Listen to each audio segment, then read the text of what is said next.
Today's segment of Sound Balming is brought to you by Jimmy and Mary's Authentic Body Care. I cannot express to you how much we love their products. Although we use them all year, as the weather gets colder, we need these products even more. The dreaded drop in temperature, the dryness, the itchiness, and the unnecessary flakiness is inevitable. Shea butter from Jimmy and Mary's Authentic Body Care is the only thing that works for my skin and hair needs. Not only do these products cure my dry skin, the whipped butter goes on smoothly and doesn't leave that uncomfortably thick, sticky residue. Bonus? It smells absolutely amazing. There are so many different scents to choose from too. Not only do they carry skincare products, there are products for authentic living, face, shower, hair and beard, spritzers and perfumes, and bath products. Let me tell you, we cannot even keep the stuff in the studio. The entire production team as well as all our children use Jimmy and Mary's product. Jimmy and Mary's take pride in creating quality, handcrafted products from simple ingredients for the entire family. Their products are made for all skin types and are 100% handmade, 100% vegan, and 100% cruelty-free. Skincare is important. Moisture is key, and keeping our skin and hair hydrated is essential. I cannot emphasize how much we trust Jimmy and Mary's for all of our skincare needs. Hurry on up to jimmyandmarys.com and check out their products. Did I mention service is fast and efficient too? Don't forget to mention that you heard about Jimmy and Mary's Authentic Skincare on Sound Balming. Use the discount code SOUNDBALM20 to get 15% off. That's SOUNDBALM20 for 15% off at Jimmy and Mary's Authentic Skincare. Hey everybody, welcome to Sound Bombing. I created this show for people who want to experience a radical, life-changing journey through the sounds of my diverse guests. I hope that each sound you hear on this show will strengthen your faith, encourage your dreams, and challenge you to awaken the greatness within you. Drop the bombs. Drop the bomb. We're gonna drop the bomb. Drop the bomb. We're gonna drop the bomb. Drop the bomb. We come to drop the bomb. Drop the bomb. This is a journey into sound. A journey which along the way will bring to you new color, new dimension, new values, and a new experience.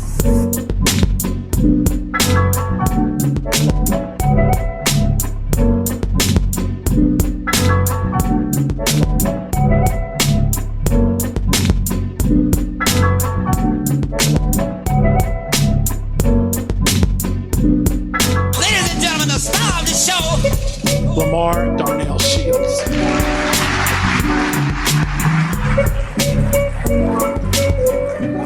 Good morning, good afternoon, good evening.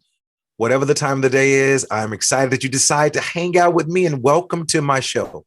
I am Dr. Lamar Darnell Shields, the creator of Sound Bombing. And yes, I'm rocking my sound bombing gear. And my goal with this show is to introduce you to people with the ideas that will help you unlock your full potential. Now, Sound Bombing community, we have a lot going on. We have racial unrest. We have poverty. We have isolation. We have COVID. There's so many different things that are going on. And so today's show is really to support you in all the things that you're dealing with. You know, the isolation from social distancing and the stress of the coronavirus pandemic is taking a toll on pretty much everyone. I know it's taking its toll on me. It's also taking its toll on my children, but the number of Americans reporting they have depression and anxiety has jumped up by 50% from before the pandemic's onset in March through June, according to data from a weekly survey of 500 people from Total Brain, a self-care platform. Well, fear and grief and worry has taken its toll on us. And that's why I invited Sandy Woznicki to join me in the bomb shelter. Sandy, stress and anxiety coach and founder of Graceful Resilience, coaches women with anxiety to become calm and confident and able to handle anything life throws. You hear me, ladies? Sandy said anything. So we're going to hold it to that. Anything that life throws at them with graceful resilience. Just yesterday, I talked to a group of teachers in Connecticut. Shout out to Burns Latino Studies. I just talked to them about resilience and about trauma. Having been fed up with her lifetime of anxiety, Sandy found resilience training work several years ago after trying different forms of therapy, medication, and self-medication without getting the results she wanted. Combining the work with mindfulness and meditation, two things that I'm always talking about, it changed her life completely from a state of anxiety, ADHD, self-bullying, and panic attacks to happy, calm excitement about life. And newfound ability to quickly bounce back when life gets challenging. Trained in cognitive behavior therapy, mindfulness, and meditation, and as a certified health and life coach and yoga teacher, she spent the last several years coaching women and teaching workshops both live and online. I heard about Sandy from my producer.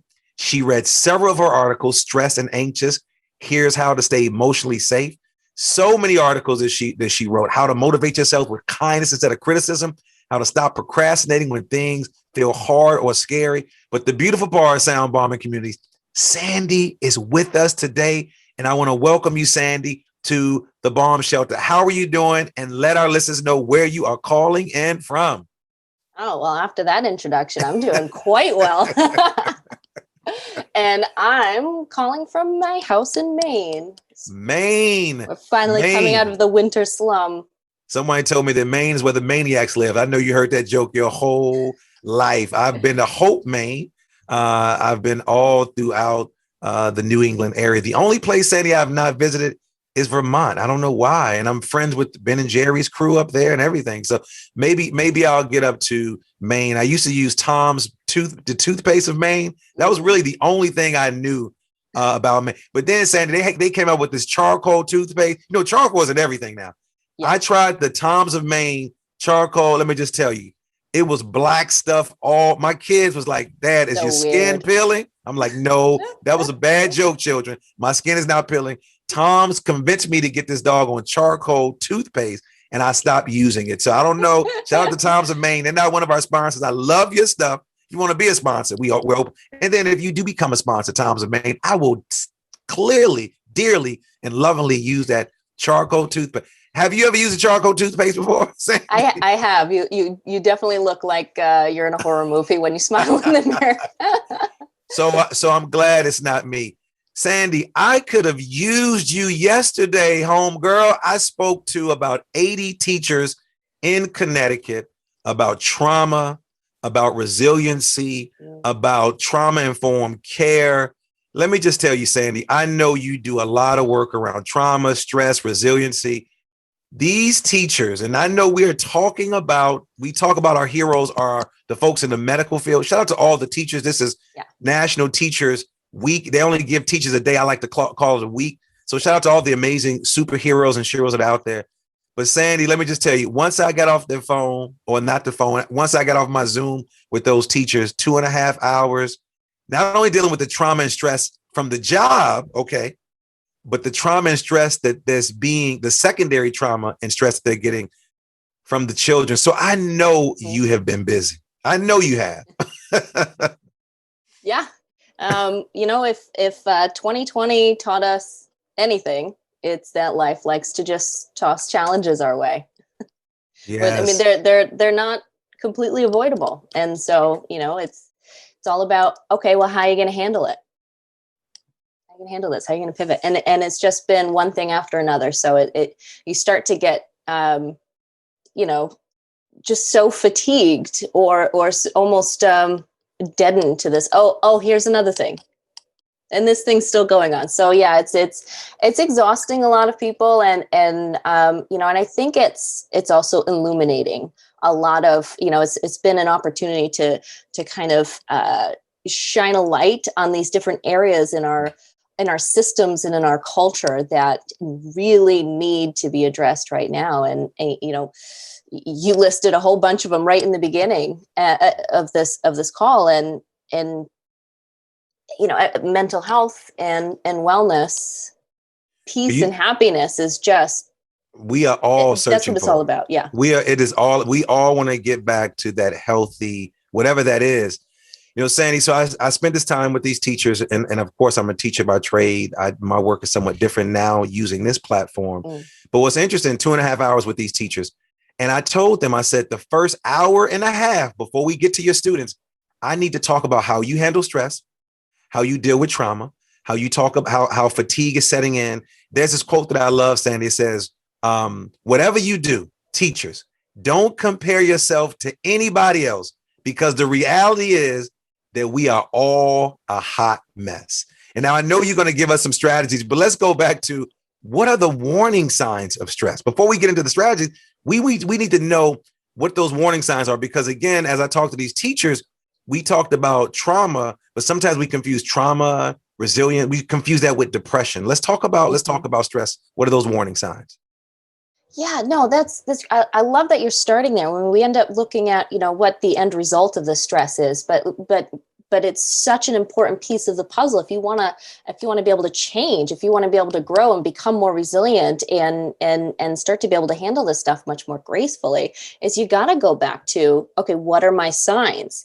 And so you can break it down into two things that I look at, is starting to recognize your triggers. What are my stress triggers? What are these things that I react to?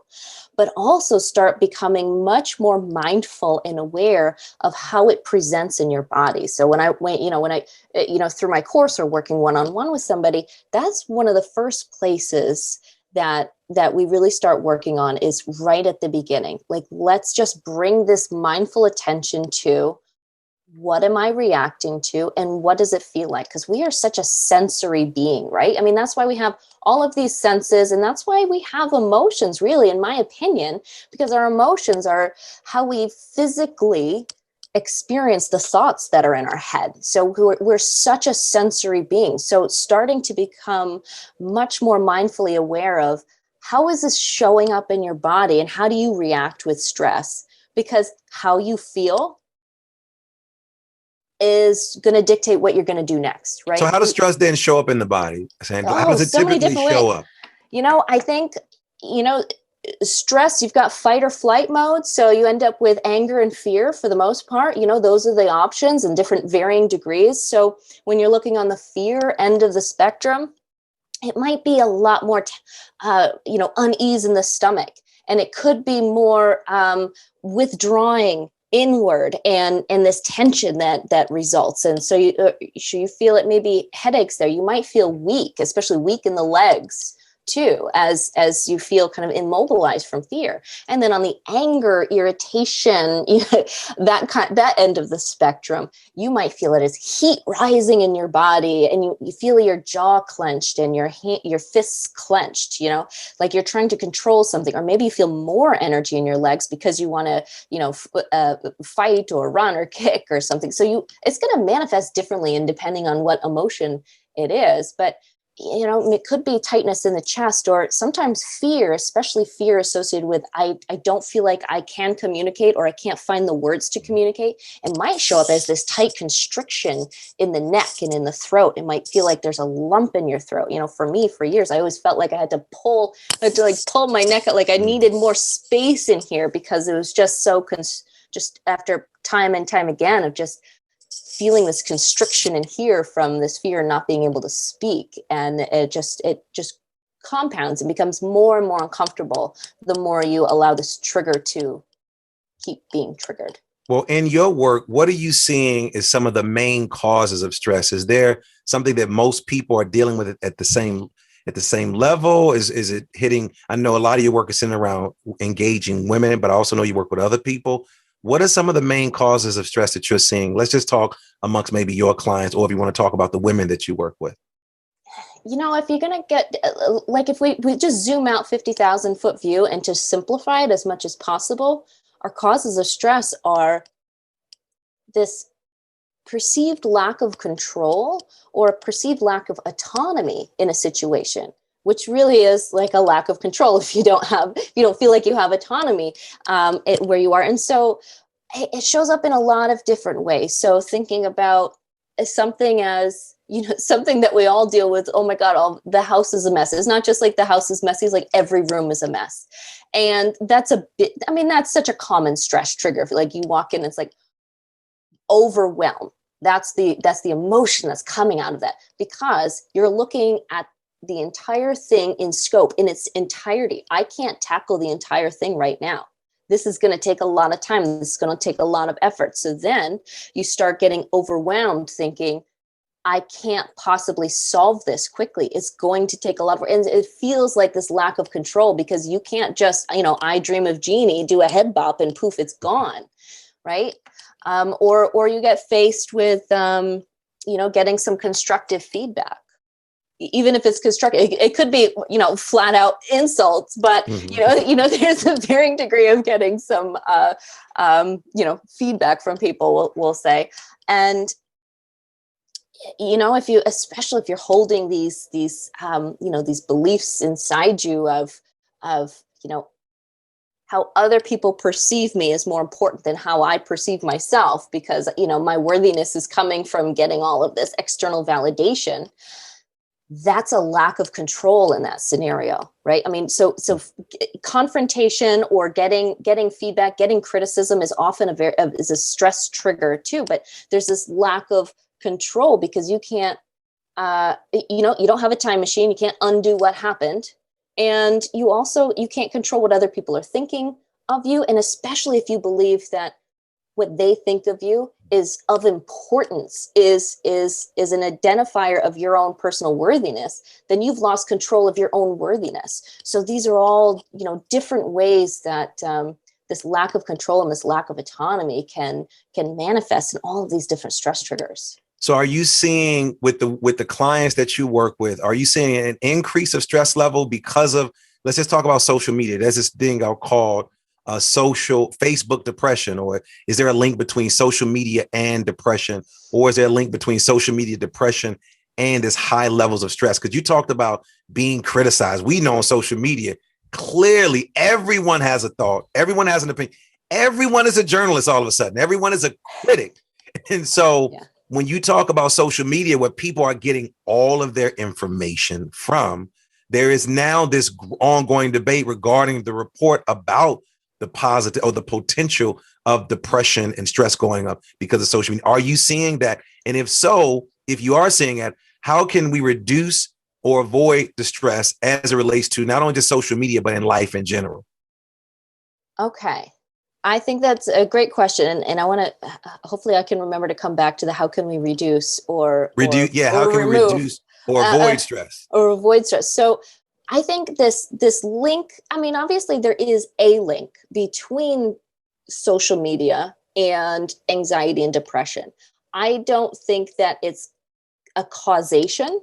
I think it's a platform that can amplify our own personal insecurities if we're spending more time there, if we're getting even more examples of, these things that trigger us. I don't think it causes it. But if we already have sort of these limiting beliefs and these past traumas that we haven't learned how to work through, we haven't learned the tools to be able to see a comment from somebody and be like, well, that's their opinion. I mean, what am I going to do about it over here? Like, to be able to, as opposed to, oh my God, I can't believe you think that. I need to come back at you with this rage, or you just like hide under your shell with fear. I can't believe that person thinks that about me. It's so learning the tools to show up to that comment, to receive it and choose how you want to respond. Like those are the tools that we as a society need to put more emphasis on learning and sharing and making it part of our culture, just to, help each other build this communal resilience. But yeah, I just see it as an amplifier, and just like everything else that happened with COVID and isolation and things, I don't think it's a cause necessarily of anxiety and of depression, but it's definitely something that's going to add fuel to an existing fire within somebody. And you asked me if I'm seeing more of this. Yes, in some cases, all of this added stress over the past year has been amplifying, the stress and anxiety in some of my clients, but also, funny enough, it's been a good crutch, because I deal with a lot of women who have social anxiety. I dealt with social anxiety for a very long time. And so this isolation gives them like this break from it. And some of them are using this time to this time and space to work on themselves, which is one thing that I'm seeing more and more as people are home, they're, taking up commuting time and yada, yada, yada. So now they have more time to spend on their personal growth. But, it's funny how this isolation has also been a crutch for some people. It's like, I get nervous around people anyway. So now I get to stay home. You're going to end up, things are going to open back up and we're going to go back out. And, those issues that were there, they didn't magically go away, right? They're going to come back out as you go back out in the world. So something to be mindful of. You asked a question at the end was, how do we reduce or avoid the stress, right? For one thing, you can't avoid all stress triggers because, we're humans and and life happens, right? Things just happen.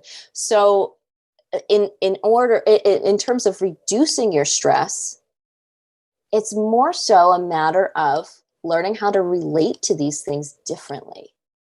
Of course, if there's, something that drives you bananas and you identify that as a stress trigger and it's easy enough to just remove it from your life, then there you go. There's a solution for avoiding certain stresses. But you're not going to avoid all stresses. And if we just focus on avoiding things that cause us stress, that's a coping mechanism. It's really saying that I'm unwilling to experience discomfort. So I'm just going to remove this from the equation. And that to me is the opposite of resilience. Resilience says, yeah, that's uncomfortable. And I know I can handle it. It's uncomfortable, but I can handle it. You don't want to completely ignore the fact that something's uncomfortable. Acknowledge it and say, yeah, this is uncomfortable. And also I'm willing to experience this because I know I'm going to get something out of it, because I know it's going to take me a step further. Mm-hmm. I like that. You also, Sandy, talked about anxiety or being anxious. So how do I stop overthinking social anxiety? What are some strategies that you can share with my listeners to stop this overthinking? And I know you focus a lot on women, and I know this, and I may get heat from this, but listen, I got sisters, I got a mother. Women are always here in this head, creating what I've discovered, creating these narratives and creating these stories and creating these characters. Not saying that men don't do it, but I see it a lot with my daughters. I see it a lot in relationships. So you talked about stress, but then how do I stop overthinking about social anxiety? Give me some very specific things that we can do. Yeah, no, I like that question. I do like, we all do deal with overthinking. My husband's a classic overthinker too. We all deal with it. But, I think my theory is, as women, we end up being kind of the storytellers, the pass around. So I think we do tend to have more of a narrative thought to, so maybe that's why we end up being a little more cerebral and a little more with the storytelling. And I'm sure there's so many other reasons too, based on, things that society throws at us and media throws at us. But I'll say this, the brain thinks, the brain's an organ and that's its job. Your eyes see, your ears hear, right? These are the things that they do. And your brain thinks. It likes to fire neurons. It's its job, right? So you're never going to stop this thinking. But once you understand and recognize that these are neurons that are firing and they sometimes just become habits, and overthinking becomes a habit.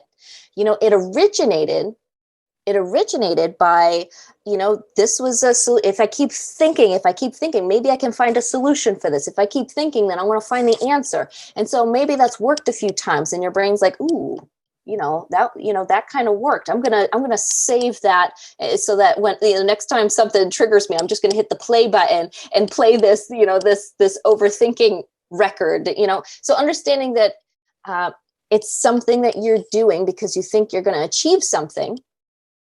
We want to tap into that, but also understanding that it's a habit and we want to break the habit. So let's look at those two things. The first one being that it has a purpose, overthinking, right? You want to find a truth. You want to figure out something. There's something in there's a positive intent behind it. So sit down and think, okay, is there something I need to learn from that experience, right? Or is there something that I need to do, right? Turn it into something productive. It's in that there could be something else, but what comes to mind to me is there's something to learn and something to do. And once you figure that out and you do that, then the process of overthinking is just not necessary. That thinking is you did the job. Thank you, brain. You solved the problem. We got there. Great. Congratulations. Go me. And then you might notice that just that habit, those neurons that fire in that pattern to create the overthinking, they're just strong because you've done it a lot over time. You can break that habit. We want to start to introduce some pattern interrupters, right? Because the habit is as a stress trigger, that's the cue. And the routine is I'm going to think a lot about this and I'm going to keep thinking about it. And the reward is, go back to step one. What am I getting out of it? The reward is maybe I feel productive, like I'm solving a problem by continuing to think about this. So let's interrupt that pattern. And it could be anything from get up and move your body. Or it could be, you want to make sure to do step one first. Like, is there something I need to learn from this? Or is there something I need to do? Right. So now you have permission to break this pattern because it's no longer necessary. You did what you needed to do. So get up and move your body. It could be doing some breath work. It could be doing maybe some EFT tapping. If that feels good, that's a good distraction to break that pattern and create a new, healthier pattern. Or it could be just using Mel Robbins, 5, 4, 3, 2, 1, go. And just all right, time to stop. Yeah. Love her too. Depending on what I'm overthinking at the time, one of the reminders that I bring into it, if I'm overthinking something that's coming up and I might be a little nervous about it, is I stop and I remind myself, I can do hard things, right? You forget that when you get stuck in the thought of worry, the overthinking really, they end up being worry thoughts and the worst case scenario thoughts, right? And then pausing to remember, I can do hard things. There's this acknowledgement that, that might be hard and that might be uncomfortable. That might be difficult. And I could do it. I've done hard things before. You got to stop and remember to give yourself credit. Like future you can figure this out. Like she's got this or he's got this. Like, and for those that are out there, I like what you talked about the brain. For those that are out there, we understand this social anxiety is real. And you talked about the brain. Brain scans have revealed that people with social anxiety disorder suffer from what people will call hyperactivity in part of the brain known as the amygdala. And it's responsible for the physiological changes associated with what you just said, the fight or flight response, which mobilizes the body to respond to perceived threats, real or unimagined. And I love how you talked about how the brain is an organ and you can sort of rewire your brain. And you gave some strategies about moving your body. Some other things I discovered, keeping a journal, set some goals, being an advocate for yourself, cherish the time that you have being alone, start saying no when I just don't want to do it. I just don't want to do it anymore. And I know because you talk about and I'm going to stop right there for a second, the saying no, I know in this culture, women are always on. I don't care what culture you're in, on. When we see you all sitting down with like, Sandy, what's wrong with you? Why are you resting?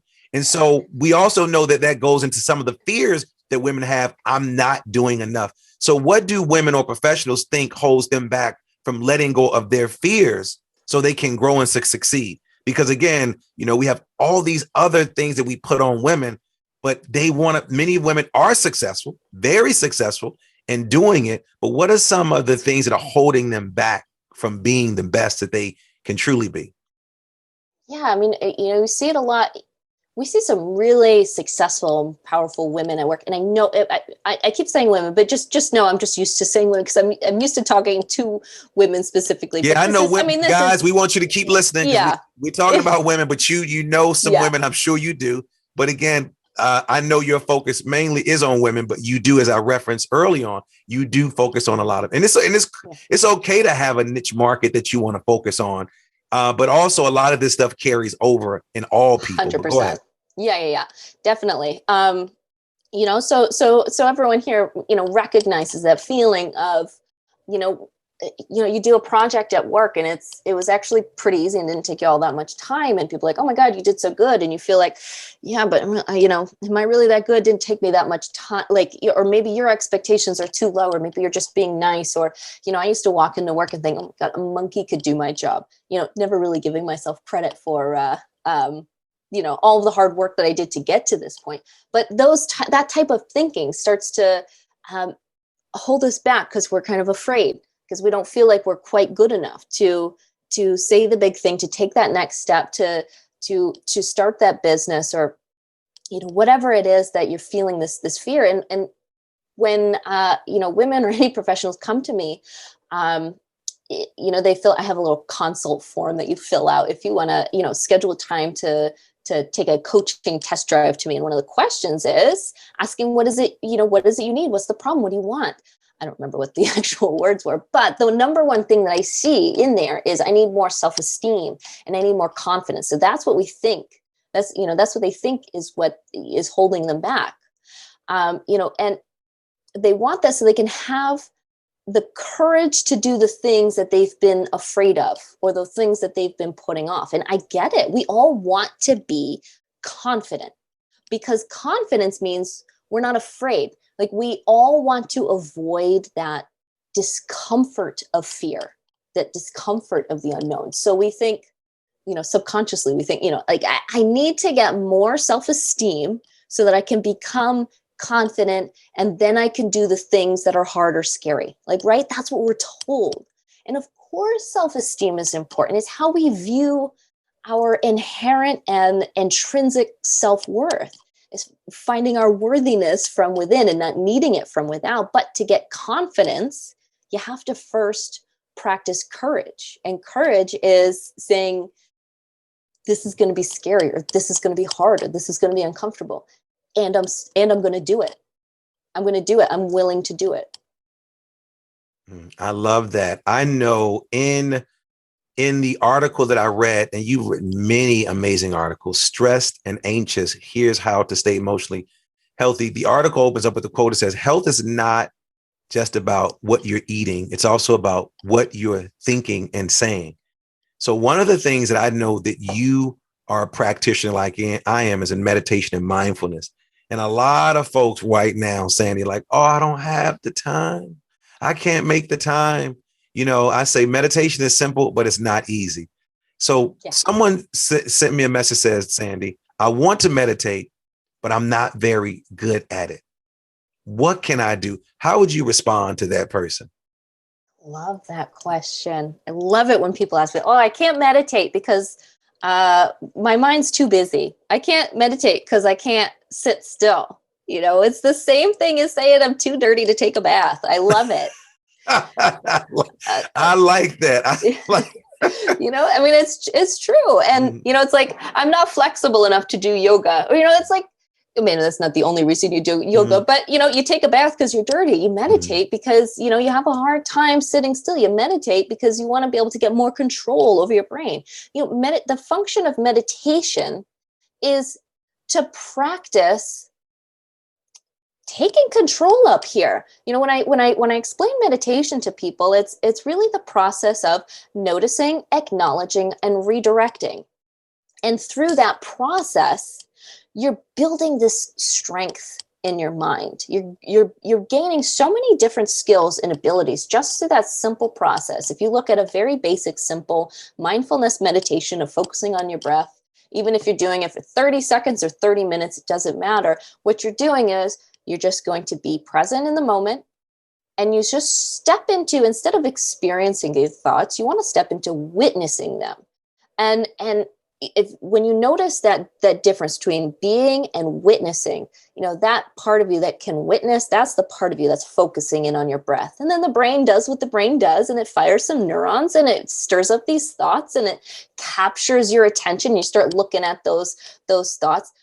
And then you note, my mind got, taken away. Like, that my watcher is now watching those thoughts. That's what's happening. You notice that.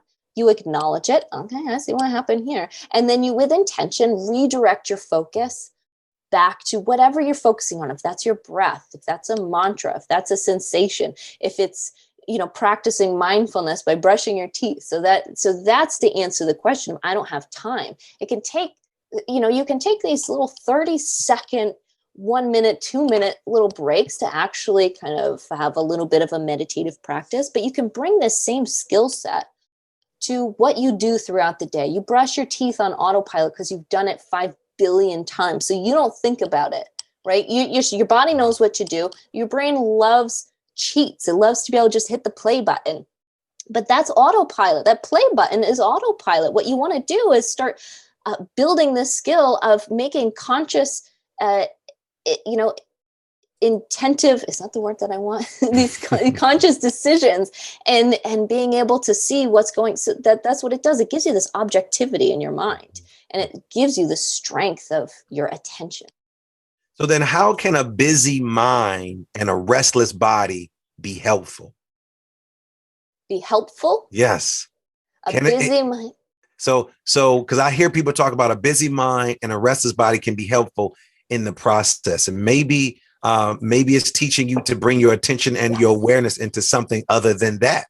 Because I remember a meditation teacher, I was in a class, and the student said, well, how can a busy mind and a restless body be helpful? And I never thought, I was like, oh, okay. It's teaching you to bring your attention and your awareness to that and not allowing it to sort of control you. And then the more you become better in it, the more that you become better at control and not controlling that, but observing that without judging it, then it can be helpful. Is there in my introduction, I talked about this concept called graceful resilience that you referred to. Is there a connection, or how does this all tie into graceful resilience? Does the mindfulness and meditation tie into graceful resilience? Yeah. Does the being emotionally and socially safe tie into grace? What's the connection with all the things you do into this graceful resilience? Yeah. So to answer that, the first part of that question, which is how can a busy body and a busy mind be helpful? Oh, so you just thought about it. I got you. You got you. Go ahead. Because when I first said, you were like, oh. No, I wasn't sure you said healthful. Oh, I'm sorry. I'm sorry.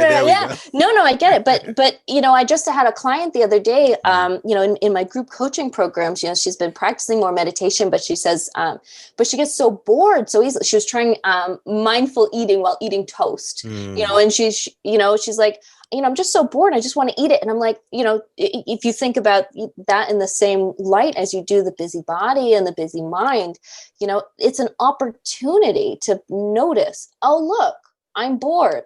Oh, isn't that interesting? I'm feeling impatient. And then you bring this awareness to, you feel the energy in your body, right? This need to move comes up as a way to try to get away from this uncomfortable emotion of boredom. I mean, that's what it is. And boredom's not terribly comfortable. I mean, it's not painful, but it's not comfortable. And so the way to get away from that is to move more quickly and to multitask and to think about 20 different things while you're eating your toast and not paying attention to that. And so this willingness to experience the discomfort of boredom for the benefit of practicing this skill set is an important part of meditation, and it's an important part of what I call graceful resilience. And, life throws things at us. Just look at the past year to find, 7 or 8 million things that 2020 threw at us. But also there's the things within us that we throw at ourselves, these thoughts that create this boredom that's uncomfortable, or the anger that comes up in us, or even physical discomfort that we feel.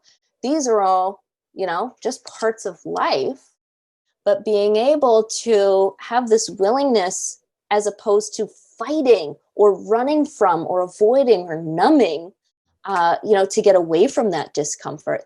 That's resilience.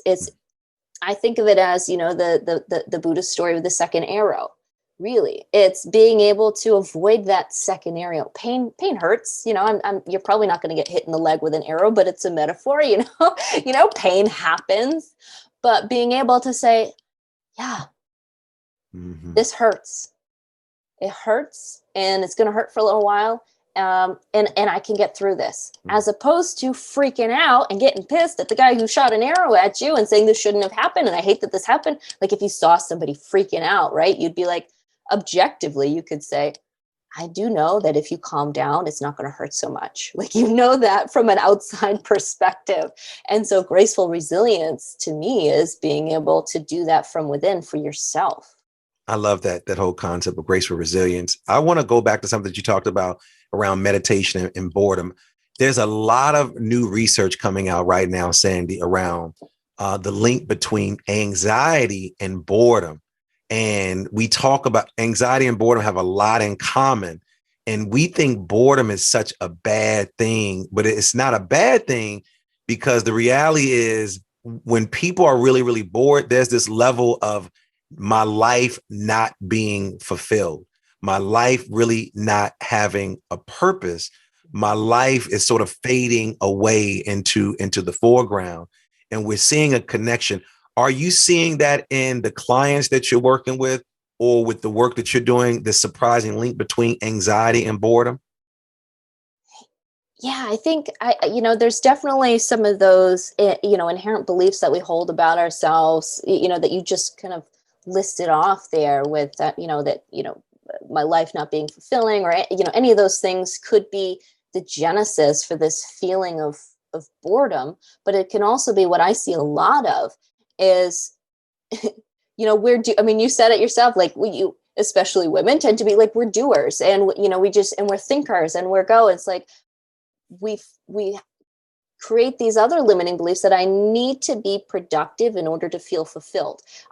Or if I'm not being productive, I need to be entertained, or else what? That's a great, we ask ourselves all of these rhetorical questions, but I challenge you, answer them. It's like when you ask yourself, why did I do that? Answer the question. But it's like, if I feel like I need to be productive, that's one thing. Let's do you need to? Challenge it.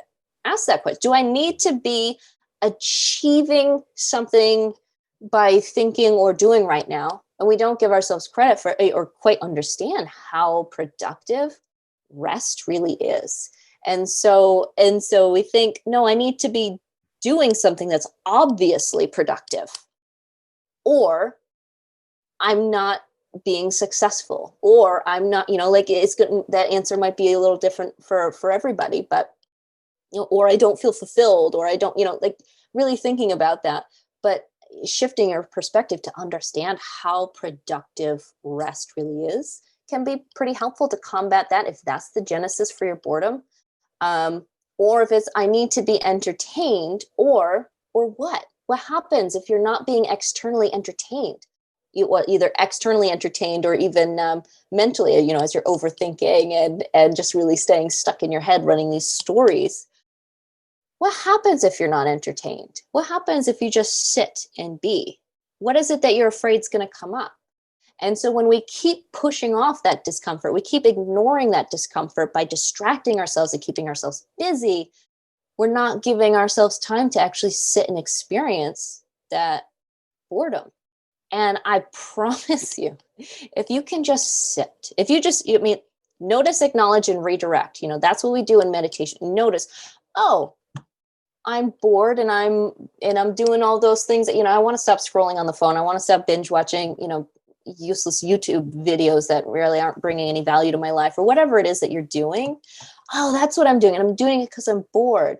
And I'm doing it because I want to avoid feeling bored for a moment. That's what's happening. So it's noticing, it's acknowledging that's what's happening, and then redirect. That's where you get to make a conscious decision to say, you know what, I'm just going to sit here, and without resistance, I'm just going to allow this emotion to be.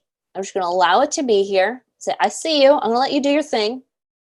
And you're going to notice how much that discomfort comes down. It may go away completely, or it may just come down a little bit.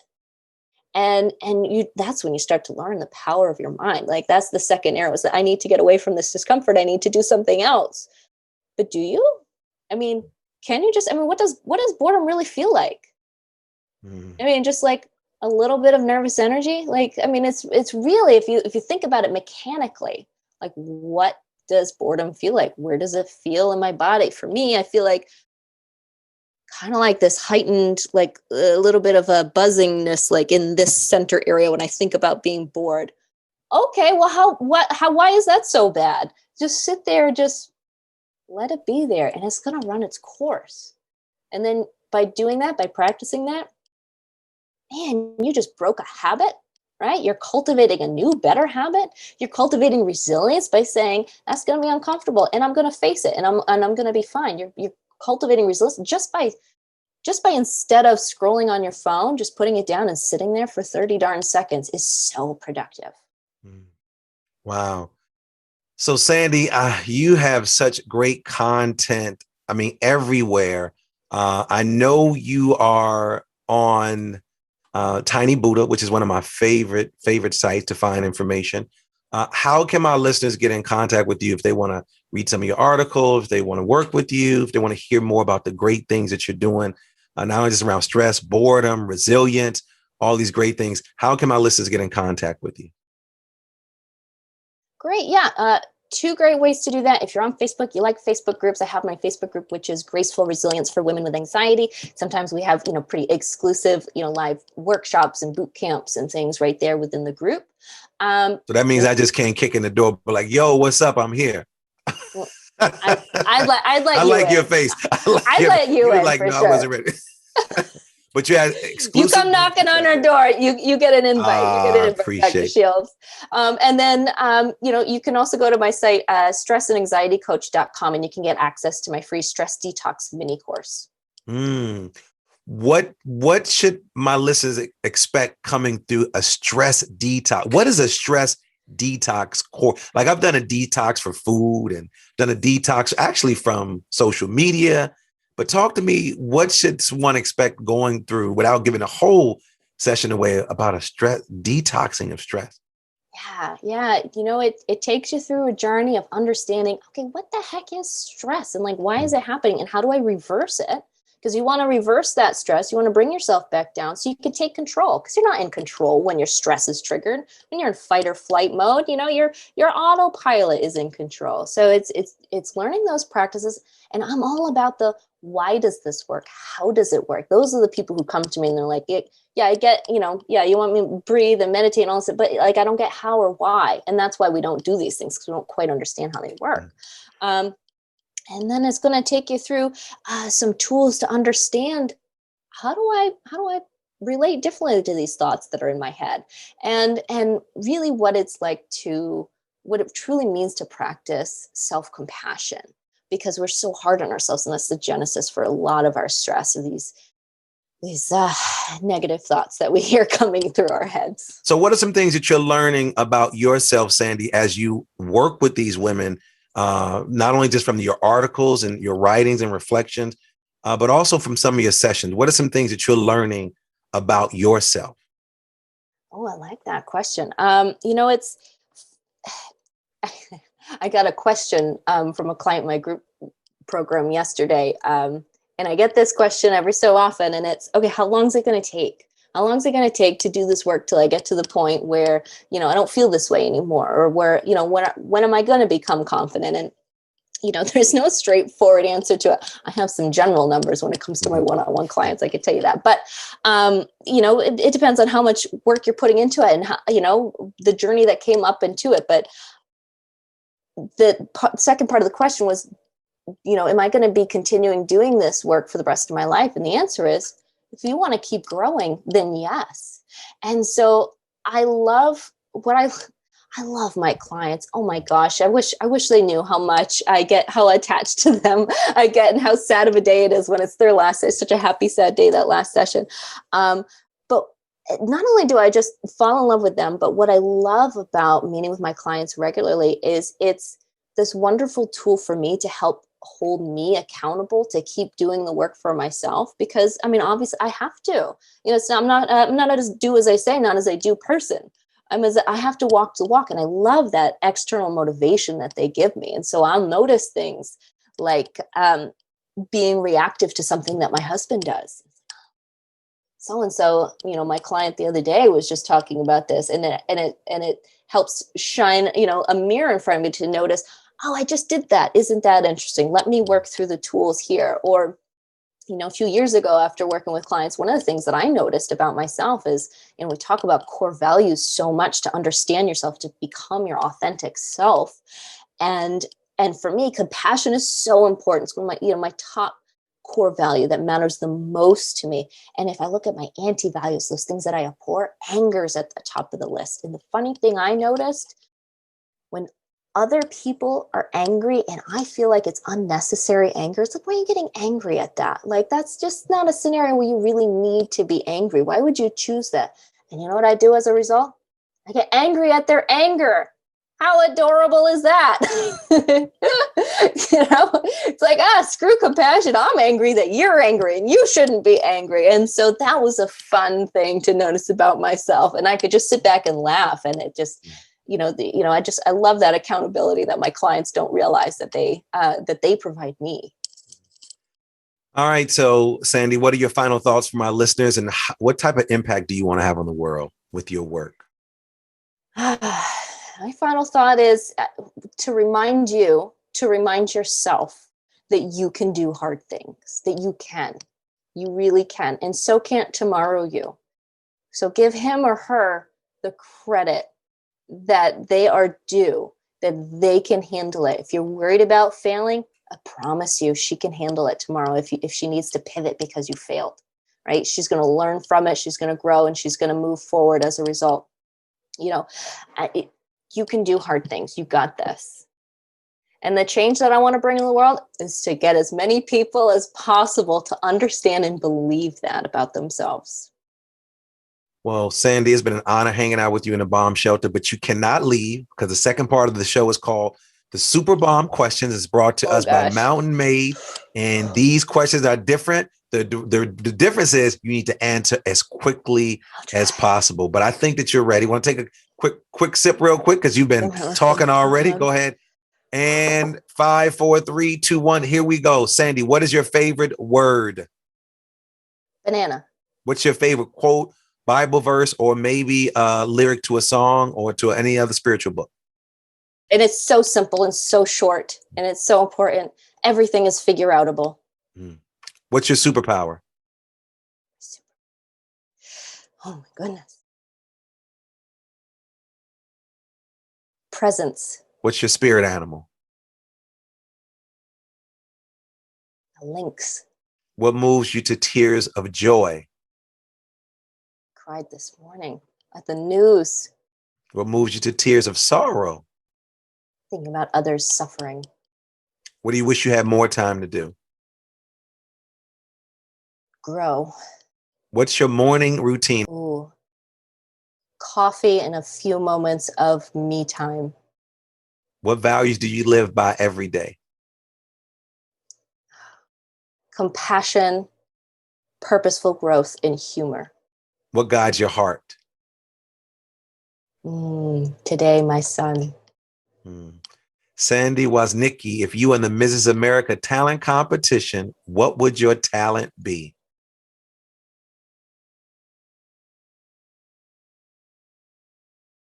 Whatever it is, I'm going to make people smile. Whatever it is, you want to make people smile, and you have brought a smile to me and to my listeners. For those that can see us, but they can also feel your energy. Sandy, thanks for hanging out with me, and I wish you much success. I'm telling you, people, go out and look at all the things she's doing, reading her articles, joining her classes, join everything that she's doing because she has a wealth of information. And thank you for hanging out with me today. Thank you for having me. It was a pleasure. And I also want to thank my amazing engineer, Alexander Blanc, my super duper producer, Nicole Klempaka, Supremacy for that amazing theme music, and all of you for listening. Now, I want you to subscribe, stop being stingy, and don't say you can't find us because we're on every platform. If you want to know more about me, go to drdrlds.com. If you want to pick up some of our paraphernalia, go to drdrlds.com. And as always, believe that something wonderful is about to happen and that some people miss the message because they're too busy looking for the mess, but not you, because you've been listening to Sound Bombing. Peace. The Super Bomb questions are brought to you by Mountain Made CBD. Mountain Made is changing the CBD game by offering a line of high-dose CBD tablets at an affordable price. Their products are THC-free and third-party tested for accuracy, cleanliness, and potency. Their products, which ship nationwide, include Build for CBD saturation, Boost for precision titration, and Recover for rest and rehab. With 9 years experience in hemp and fitness, Mountain Made's founders are focused on creating a quality product to help those who live an activated lifestyle. Check out mountainmade.life. Again, that's mountainmade.life to find out more about how their products can help you crush life. Remember, their products ship nationwide. Go check out their website today and follow them on social media at Mountain Made. That's the @ MNTMADE. Our staff at Sound Balming uses Build before a morning workout, which helps to push our bodies to a whole new level on a daily basis. Try Build, try Boost, try Recover. Our staff is using these products to enhance our active lifestyle naturally, and we are crushing life with Mountain Made CBD, and you can too. Start today by going to mountainmade.life and ordering Build, Boost, Recover, or the multitude of other products that they have which will enhance your lifestyle. I promise you, you won't regret it.